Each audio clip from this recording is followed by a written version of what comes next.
السلام عليكم ورحمة الله تعالى وبركاته العقالقة وإذن السلام دمانتي من على المشاة جوجتان رمضان وناكس رمضان كريم هذا ما شاء الله تبارك الله ما أنت معلم ما شاء الله دولا إلى أن نسمي سنو شو مو halkan waxaan ku haysanaa koob saliida haaf biya iyo koob buuxo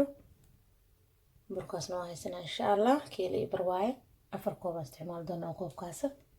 baaquli lagu qasayna waa kana waa isku soo darsaynaa insha allah duuleera isku soo noqoynaa barakallah markan waan soo qasay laba kuusaan ka dhigay kuus waa kaasa kuuskan waa kana waan fisaynaa insha allah duuleera isku soo noqoynaa ay ma sha allah tabarakallah waa soo fisanay geesaanka soo jarana waa isla simanay waa jarjaraynaa marka insha allah hadana waa isku soo noqoynaa inta soo sidaan soo jaro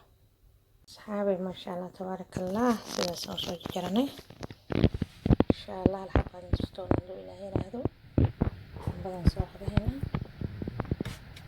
soo saarina sana lehaysa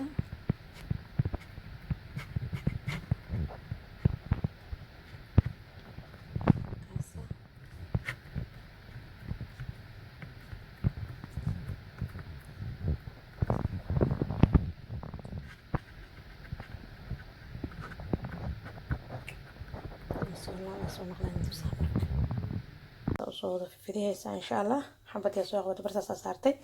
sida daayeen tusay farta ka sarsaas ku dhaadhe kadib afka horo iyo afka hoose isku geeyo isku qabaysa saas amal ku soo baxay insha allah duu ilaahay raado soo soo dhameeyna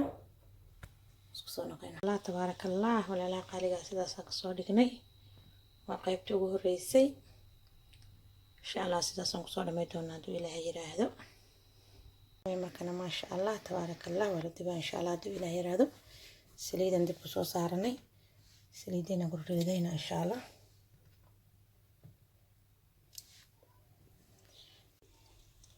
saxaabay markana ma sha allah tabarakallah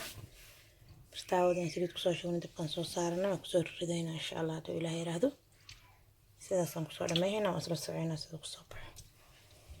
ما شاء الله تبارك الله مركنا كوب بيا عندك كسر سهرتي لبا كوب وسكر كسر درسينا إن شاء الله كوب وكاسة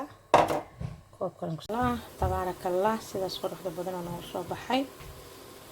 شو موجيني إن شاء الله سكر يو بيا عندك نوصارن مركنا نوصل كسر تجانا كشوفينا إن شاء الله مكسر كسر نقينا عندي ولا هي هذا sidaas oo soo baxay sokorti markaa kusoo gadgadisanay soo qaboojisanay ma sha allah bilistaay waa soo subscribe dawriga joogta leego mid share jazakumullahu khairan